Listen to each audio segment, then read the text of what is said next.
Hello everyone, what's up? Today I have a very special video for you. An interview with the legendary game designer Sandy Petersen, author of the tabletop RPG Call of Cthulhu.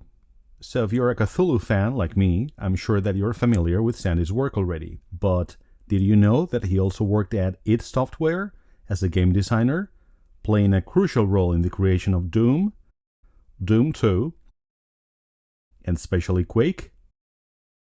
In this interview, we'll explore his journey from tabletop RPGs to groundbreaking video games. We'll discuss the unique mechanics of his board games and even get some tips for miniature painting from him. You don't want to miss this conversation with one of the true legends of gaming.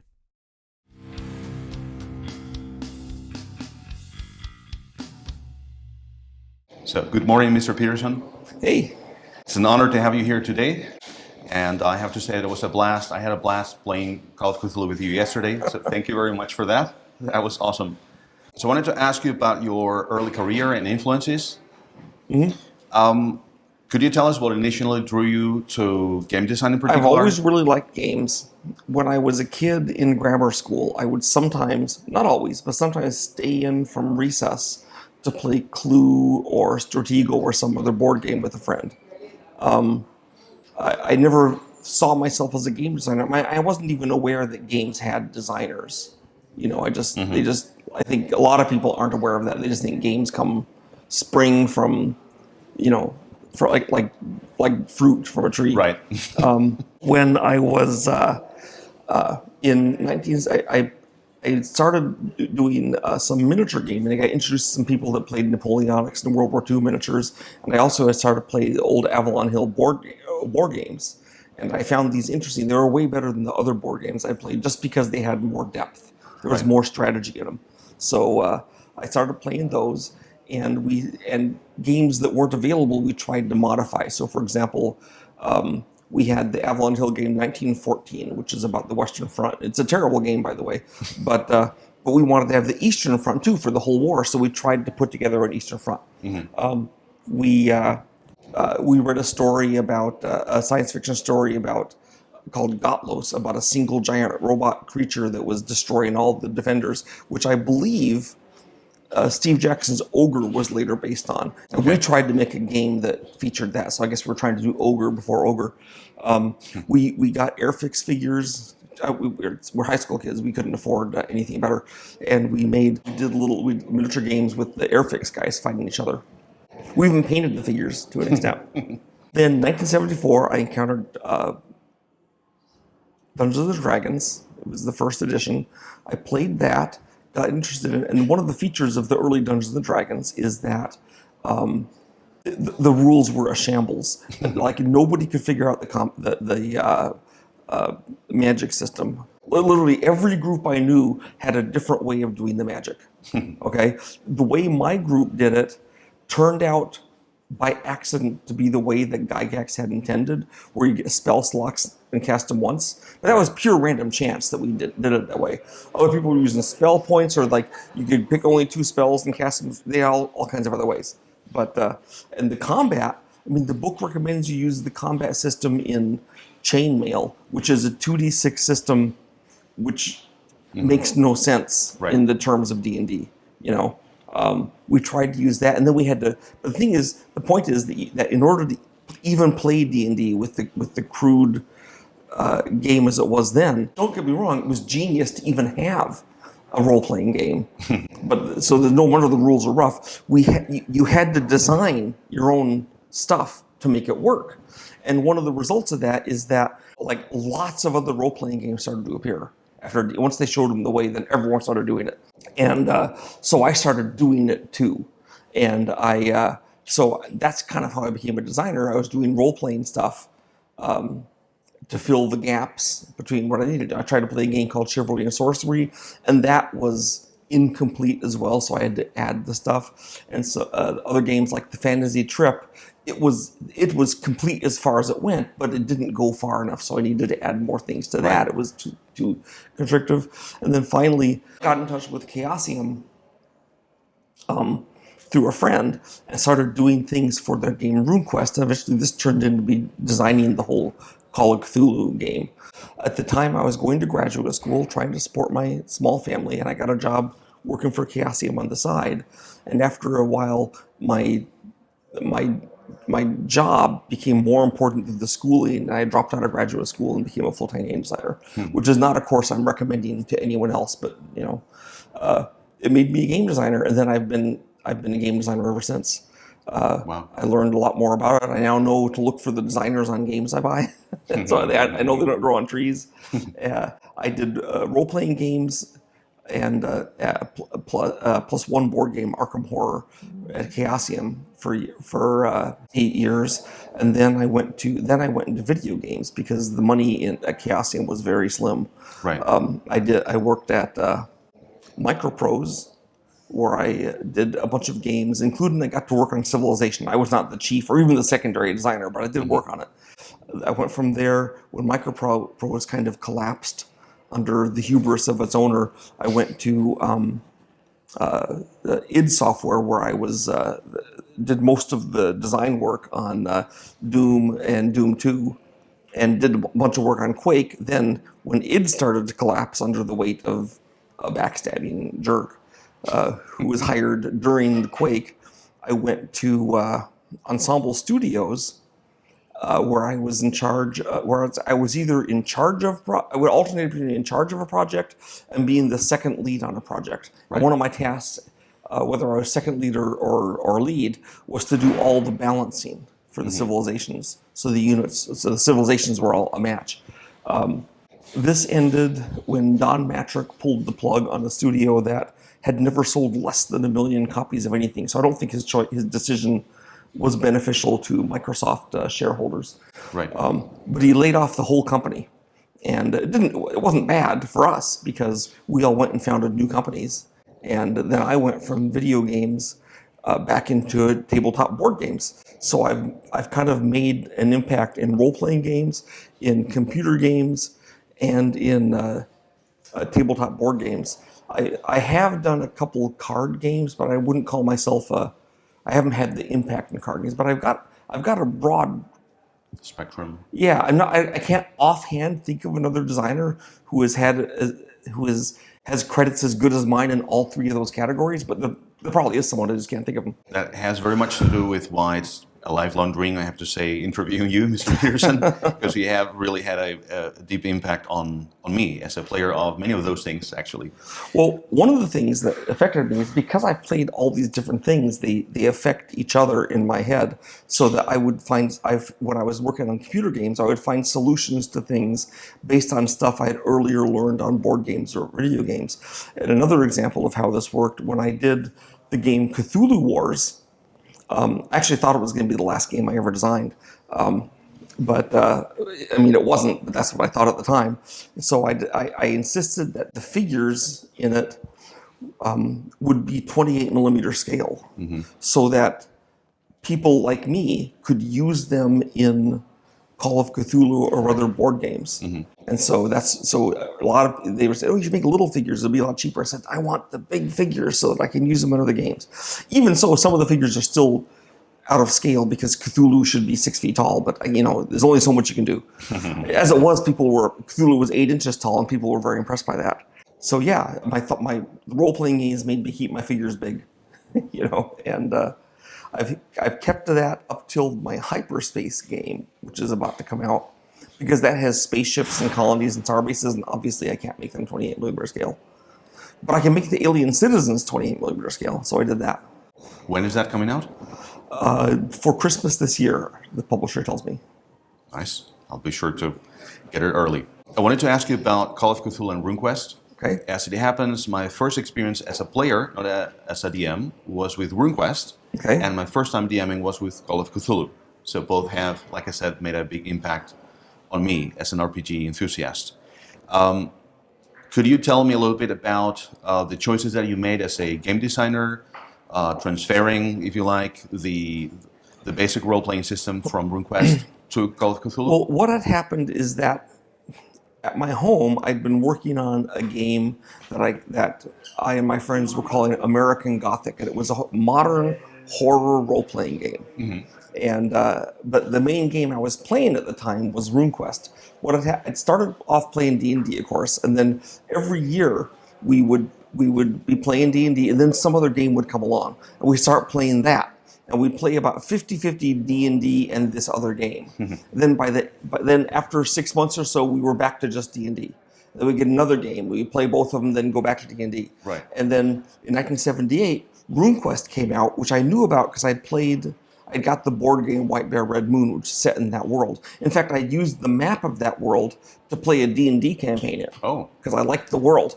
And so when RuneQuest came out, we played it and D&D. But then what happened is, though, over the next 6 months, D&D went away and got replaced by RuneQuest. And then from then on, it was all RuneQuest. Except I wanted to have a horror game, so I was working on this American Gothic thing. And I got in touch with Chaosium doing RuneQuest stuff for them. And one of the things I did was a bestiary. And in this, I had a chapter that was Lovecraft monsters, because I love Lovecraft. Right. And that was probably the first publication of Lovecraft creatures in any role-playing game. I offered to do a game based on the Dreamland, or expansion to RuneQuest based on Dreamlands, and they said that instead they wanted me to do a full role-playing game based on Lovecraft. That at that time was called Dark Worlds. And of course, I was super excited to do this. I found out later that I got the job because they knew I was a big Lovecraft fan. And they weren't. They thought Lovecraft was a hack. But they knew they were smart enough to know that they had to have someone who loved Lovecraft to make a good game of it. So they were smarter than Hollywood, because Hollywood, they'll get some comic book IP, and the director will think it's a hack and no one can take this seriously. I'll just make fun of it. And that's how you get things like Batman and Robin and Superman before, because they don't take it seriously, you know. But Chaosium knew they had to have a real fan. They didn't tell me they didn't like Lovecraft. They just they never read him. How can they not like him, right? Anyway, so I loved Lovecraft. I had never missed a deadline, and they liked the stuff I designed, so I was in. For a year, I worked on getting Call of Cthulhu, which it became named, finished. I didn't have a word processor. I had a typewriter. I did it pretty much all through. Wendy remembers me as having only one draft, but I think I went back and rewrote a couple chapters. And some of the things in that were also serendipitous. My game, American Gothic, the system didn't get used. It wasn't anything like basic role-playing. As Chaosium said, you have to use basic role-playing. So I was like, okay, I know it really well from playing RuneQuest. And it seemed flexible enough to allow me to do Lovecraft, which, like the D&D system would not let you do. It can't have experience points and levels and character classes in a modern setting. It's just idiotic, right? So, in fact, that's why I went to RuneQuest from D&D, because D&D had so many little unrealistic things that made no sense. You know, why can't I behead a fighter and have him die because he has 80 hit points and one hit by an axe won't kill him, you know? Why can't a magician pick up a sword and hit with it? You know, all that stuff. Yep. RuneQuest didn't have that. There's no character classes. There's no levels. I also like the feature in RuneQuest that a raw beginner can fight side by side with an experienced player and be helpful. Whereas in D&D, you would never see that. You wouldn't have an 8th level guy and a 1st level guy. It just wouldn't work. Precisely. Anyway, when I was working on Call of Cthulhu, the two key decisions I made were, first, that this game can't be like every other role-playing game. Every other role-playing game is you go and you kill the monsters, and you get treasure or experience, and you level up, and then you go and kill more monsters, and you get treasure, and you level up, and you go through this cycle. And it's a compelling cycle. It's a great cycle. That's why it's so popular. And I said, we can't have this cycle, because it's a horror game. It's kind of a downer idea. And the weakest monster in the game is going to be a cultist. And they're just as good as you are, just as smart as you are, more ruthless and better organized. You know? So the weakest monster is a threat. It's just as tough as you are. And there's nothing weak you can pick on. You know, there's no equivalent of kobolds. So combat can't be the focus. There's going to be combat, but the combat's going to be treated not like an action combat scene, but like a horror combat scene where you're trying to escape or you're surprised by it. It's more like a threat inflicted on you by the game master. I was like, oh no, there's a fight. Okay, so to replace that, I came up with the idea of investigation and finding secrets and uncovering things, and which is not something that had been done to any great extent in other games. I mean, obviously you can have secrets you're figuring out in D&D, but usually they're more along the lines of where's the secret door, you know, right? Or who is the werewolf. But in this, it's like this whole layers of discovery, and I didn't realize at the time, but that really appealed to people, right? This contrarian approach to role playing. Because if you want to have the cycle of kill monsters get better, then you can play literally every other role-playing game and have that cycle. Right. But if you want something different, there's only Call of Cthulhu, and there's still only Call of Cthulhu that does that has that different thing. The other thing that I hit upon was I guess it was partly my credit, but mostly luck, is that I knew that characters in Lovecraft stories would faint or go insane, or something terrible would happen to them when they saw the monsters. Right. So I developed the sanity rules, and my idea was that this would be an extra weapon for the monsters. That when the monster appeared, not only could it eat you or cast spells or whatever, but it also could make some people go insane and make them even more terrifying. So, like, you can't fight the Shoggoth with your army because half your guys are crazy when they see it. So that was a weapon of it. But what happened when in the very first scenario I played in Call of Cthulhu using the sanity rules, the characters are in the bottom of the Corbett house, the haunted house, the first scenario everyone plays, right? That was the first scenario. In fact, that scenario was originally developed for American Gothic, which is why it's not very Lovecraftian. So they're in there and they're casting a spell to summon. It was actually a dimensional shambler, but I just told them it's a malign being from beyond. And they thought this is what's haunting the house. So they're going to try to summon the creature. Right. And of course, it's not what's haunting the house. That's not the point, though. That's part of the mystery thing. They're making mistakes. So they start to summon it, say there's a tear appears in space and the claw comes through. And then one of the players said, I'm covering my eyes. And another player said, I'm running up the stairs out of the room. The other player, I'm going to the corner, turning my back on it. And I sat there just like amazed and said, this would never happen in Dungeons & Dragons. Right. You would never try to hide your face. You want to see everything that's going on. Knowledge is power.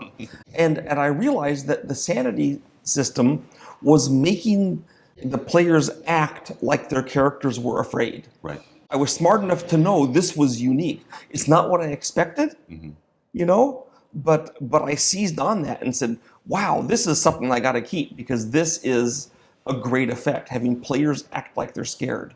And so those are the two decisions I had to make it not based on combat and leveling up. Your big reward is that you know you saved the town from the thing in the well, and no one can ever know what you did. And also you got this book that makes you go insane if you look at the pictures. So your treasures are not very valuable. But if the game master says, "Oh, I'm going to give you a magic wand now," in Call of Cthulhu, you're like, "Oh crap!" You know, no one wants the magic wand because that's just something's bad. What's the catch? Right, but that's part of the fun of the game. And what I noticed is that though it's the scary, dark game where characters get worse and die, and awful things are always happening, what I noticed is that the players are like laughing and having a great time and just enjoying themselves. Like last night, you guys all met terrible, terrible fates, and everyone was into it and laughing and laughing all the while. Happy all the time, even though it was this awful stuff going on. Nothing funny was happening in the adventure, but everyone was enjoying it. One of my game design secrets, if it's a secret, is that I get a lot of nightmares. And it's probably because I watch a lot of horror movies, read horror stories, think about horrific things. So when I'm having the nightmare, they're not fun. But when I wake up the next day, I look back on the nightmares and say, oh, that gave me an idea I can use. So, for example, there's several Doom levels that are based on nightmares I've had. There's some game designs based on nightmares I've had. So, you know, I've used it in my gaming. Since you mentioned Doom and you mentioned Quake before, I mentioned yesterday to you that when I played Quake in 1996 for the first time, I remember seeing the credits and seeing your name there. And I just knew you from Call of Cthulhu. I'm like, no, this can't be the same person from Call of Cthulhu. That was quite a revelation for me at the time. What was it like joining id Software and working on Doom initially? Okay, so every game company has a very different personality. If you've ever seen a nature documentary of hyenas or Cape hunting dogs eating a zebra carcass, they're snapping at each other and growling and barking. The carcass disappears pretty fast, so it's a very efficient process, but it's not very pleasant to watch. That's what id Software was like. I see. At Ensemble Studios, on the other hand, everyone was friends. Like, one of the rules for hiring a new person was literally this: if the elevator breaks and we're stuck in it for 3 hours with this guy, will we have interesting conversations? And that was so. Was one of the bad effects of that was it's really hard for us to hire people because we had to get a massive buy-in. On the other hand, once we hired someone, it was very rare they'd leave. Ensemble Studio was a very pleasant place. id Software was a dynamic, exciting place, and despite how I just described it, but it kind of poisoned the well during Quake. At the end, for example, I can show you the actual stats. When Quake ended, I left, John Romero left, Sean Green left, Michael Abrash left, Dave Taylor left.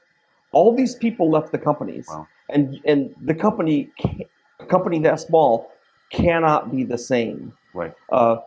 Adrian Carmack didn't leave. He was one of the 3 owners, after all. But a year or so after that, he did leave, and there was lawsuits, which he won because id Software was so unprofessional.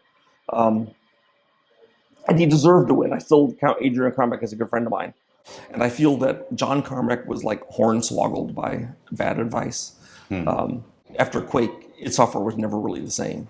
You can even look at the games they did and see that. So after changing venue, after some interruptions, unfortunately, let us continue our chat. I wanted to ask you about Quake in particular. I never knew really what exactly your involvement in the game design was. I helped design the monsters, I helped design the levels, I provided art from actually Call of Cthulhu sources for the artists to make the monsters out of. And I did one of the 4 chapters. On Doom, I came in when the game was mostly designed. Okay. So I did ask for new features, and I did organize the levels and name them and name the monsters and name the weapons and help balance them, but most of the stuff was already done. I didn't really have any input.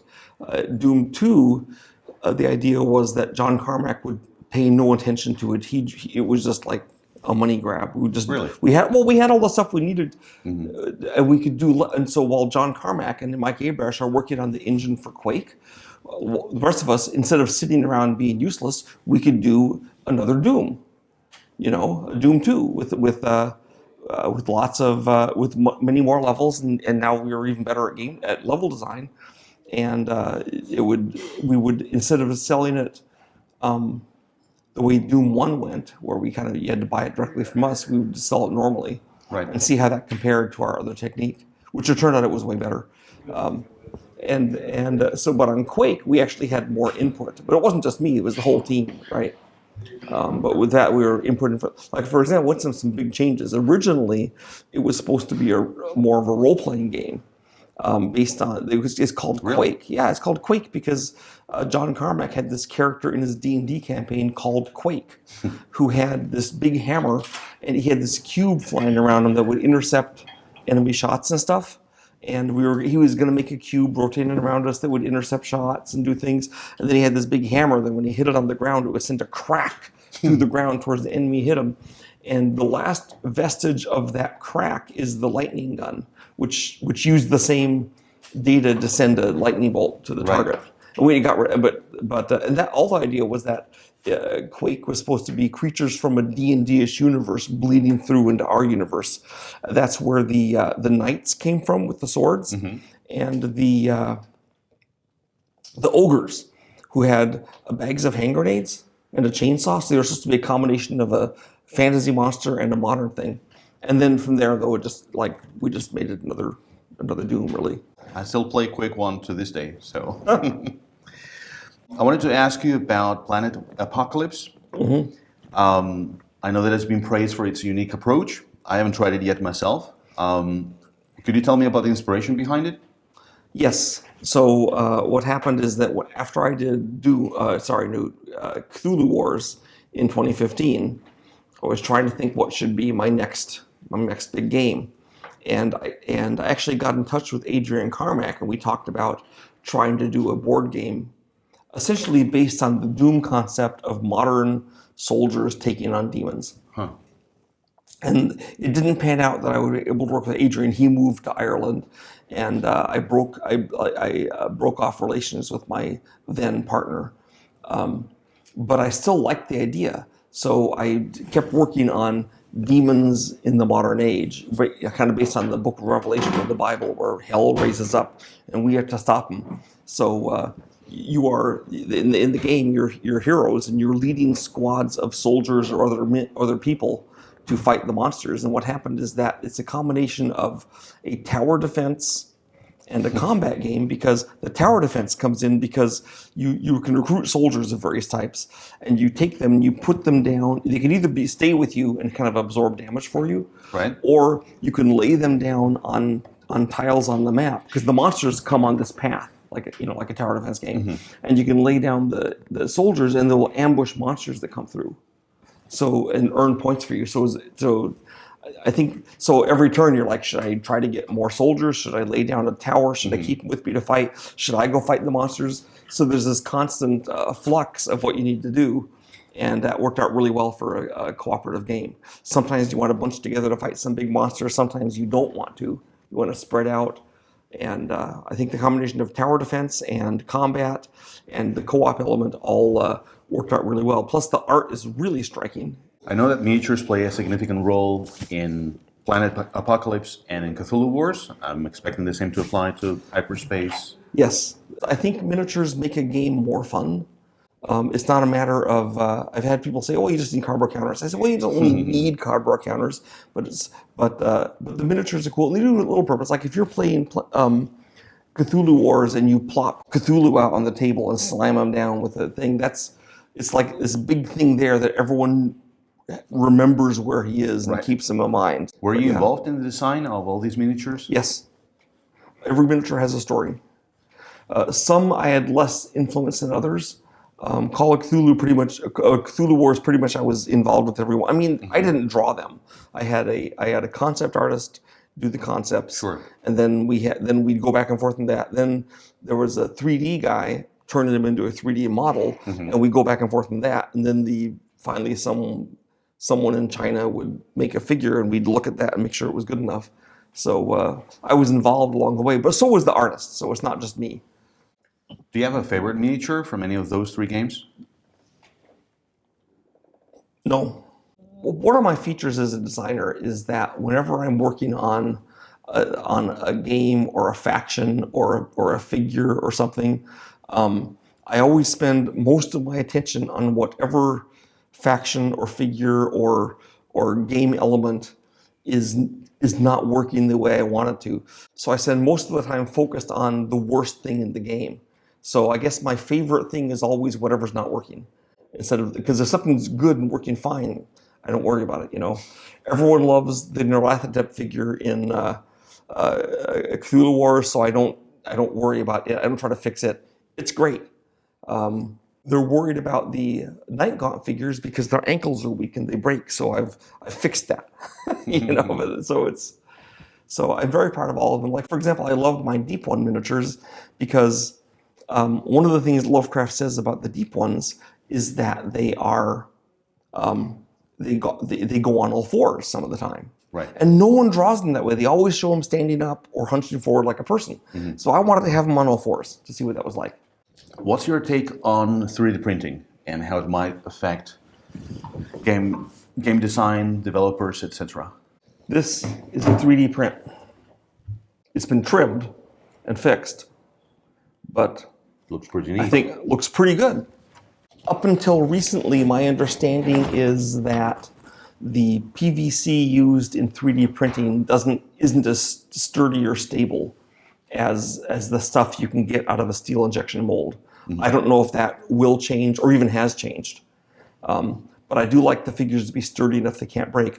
On the other hand, when everyone has a 3D printer, then I don't even need to put figures in the game. You can just make your own. you know. And we have already started selling the ZTLs for people to do their own.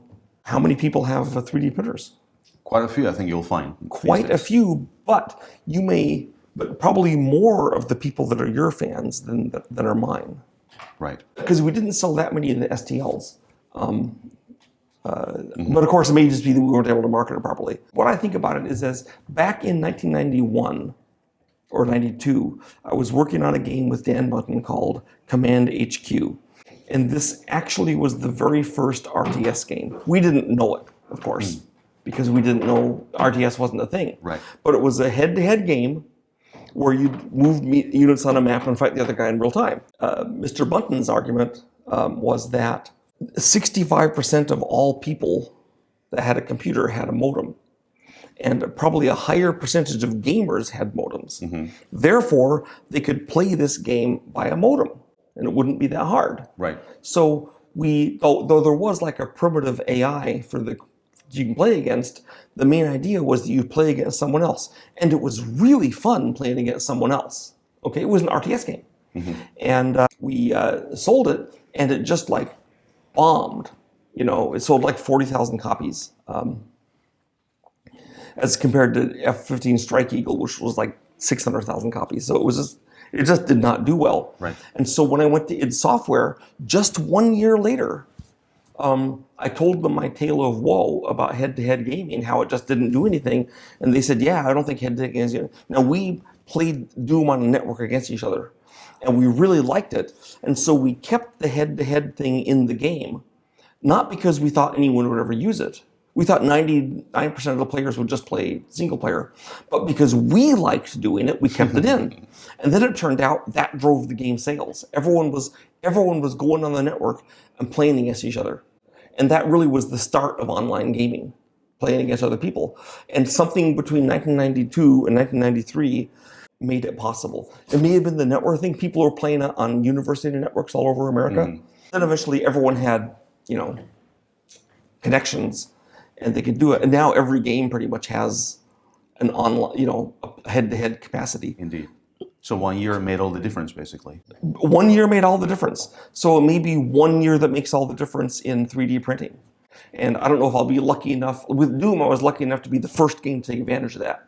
I don't know if I will with my games, but we are watching for that kind of thing. And one way to test the waters is sell two versions of the game. One is the full game with all the figures, and one is no miniatures. It's cheaper, but you have to print your own figures. Yeah. And see how many of that we sell. Speaking of the future, could you tell our viewers about current and upcoming projects that you're excited about? Yes. One of my current projects is Death Dealer, and it is a tabletop strategy board game in which you sort of design your own faction as you play. So it's almost like a deck builder strategy board game in a sense, because my other games always have their faction pre-made for them. Right. But this one doesn't. So by its nature, you can either argue that it's totally balanced because you build your own faction, so it's your fault if it sucks, or that it's totally unbalanced because one faction is probably going to be better than another because someone will do a better job doing so. What's the setting like, or is it like it's set in the future? It's set in a dystopian future where the world has been mostly wrecked through nuclear war and diseases and occult ceremonies and mutations and Satanism or whatever. And so the world is all broken up. And so you have to try to bring humanity back to a central leader so we can start building on the civilization. So but to do that, you got to be the baddest ass of them all. You got to get rid of all these rivals and centralize it and be like the Genghis Khan of your world. You have to be the Death Dealer. And the game feels like you're civilizing the world because if you play Cthulhu Wars, the world kind of falls apart. Everything gets worse and worse. The gates popping up everywhere, and things are being desecrated. The world kind of falls apart.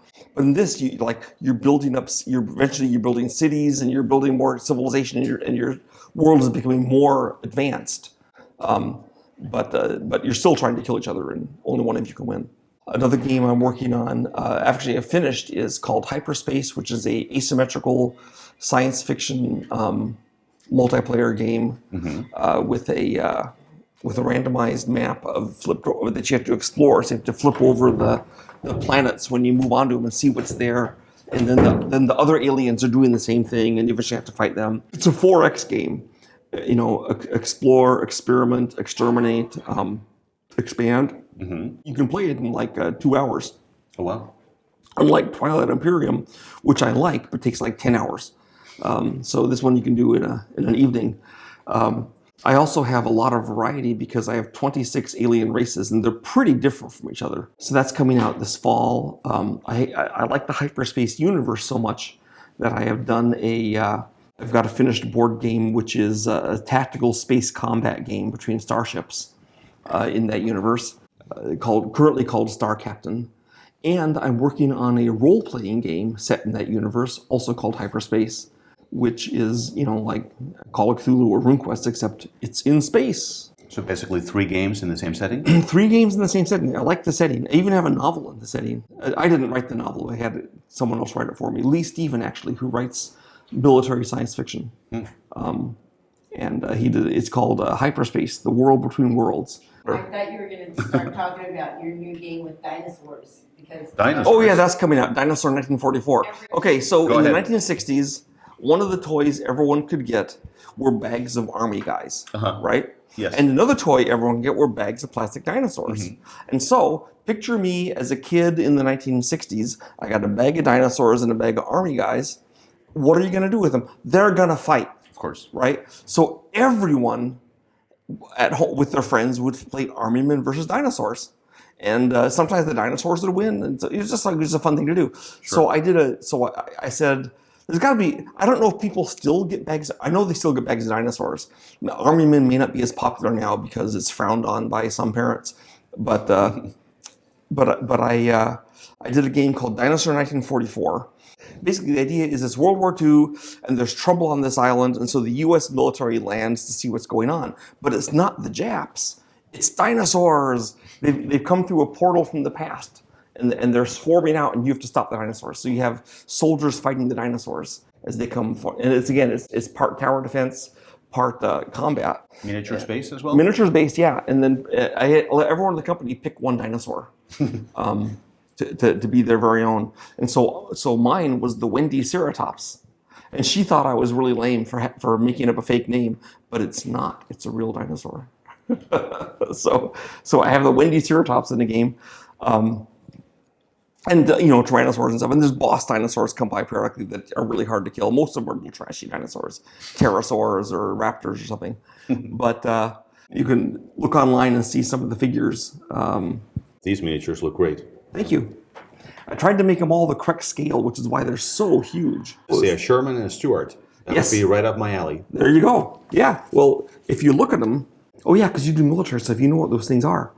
I'm not used to people recognizing the tanks. But like I said, I cut my teeth on war games. When I was a kid, I put together and painted models of tanks and airplanes. Usually World War II, not always. And one of the weathering techniques I use, I'm going to pass it on. You may already know this or have something way better. But I took some of my airplanes that I wanted to have look more weathered and like business and stuff. And so first I painted them silver. And then I painted the camo over it. Right. And before the camo was very dry, I took some tape and I popped it so that there was cracks and stuff in the thing. You could see the silver underneath, and it looked like the paint was flaking off. And I don't know if you've ever done that. You probably have. But it looked really good. And I was very proud of myself as a 15-year-old kid doing that. Wow. So anyway, it works if you have a plane that would have an aluminum or titanium inside, But you wait for the silver to dry, then put the other paint on, then pop it off, and then it looks very weathered. I saw your thing was about weathering, so I want to tell you I have some experience with it. Absolutely. Also using the toothbrush to flick dirt. Oh, wow. Onto the tank. Yes, we do both things still. And that's so funny. And people, I didn't really use dirt, but Yeah. With the first thing, with the aluminum first, we call that chipping, and most people do it in a process that takes hours, whereas that is really ingenious. Yeah. Okay. Well, yeah. It was very simple because the silver's already there. Right. And then the problem is if you do it too soon, then huge chunks of the paint Yes. come off. It still looks weathered, but maybe the wrong way. And if you do it too late, then you don't get enough of it. So, Brilliant. But it really worked for me. In closing, Mr. Petersen, I'd like to ask you about your legacy. Looking back on your illustrious and quite varied career, do you have a favorite project or a moment that stands out for you? I can be really proud of the game Call of Cthulhu. It introduced horror gaming into the world and also popularized Lovecraft. I'm also very, very proud of the 3 games I'm most proud of about doing a good job on are Call of Cthulhu, the War Chiefs, which is an expansion for Age of Empires 3. I think I did almost a perfect job on that. And it changed the way that Age of Empires worked quite a bit because I added Native Americans to it. And the third is Cthulhu Wars, which came at a bad time for me financially, and it just kind of flowed together and congealed. I remember when I was first working on it, I played it with some of my friends, and then one of them asked me, how long have you been working on this? And I didn't want to admit it was only like 10 days. So I said, oh, a couple months. And he said, it seems really polished. I was like, yes. So I was happy about that. But I still went through another 1.5 years of testing. But because I'm very obsessive about getting the game as perfect as possible. Thank you very much indeed. It's been a pleasure and a privilege for me to interview you today. Okay. So guys, I hope you'll enjoy today's video. If you'd like to support the channel and help me continue creating content every month, please head over to my Patreon page. Your support means a lot to me, and it allows me to keep bringing you videos. Thanks again for watching. Until next time, keep it up and weather it out.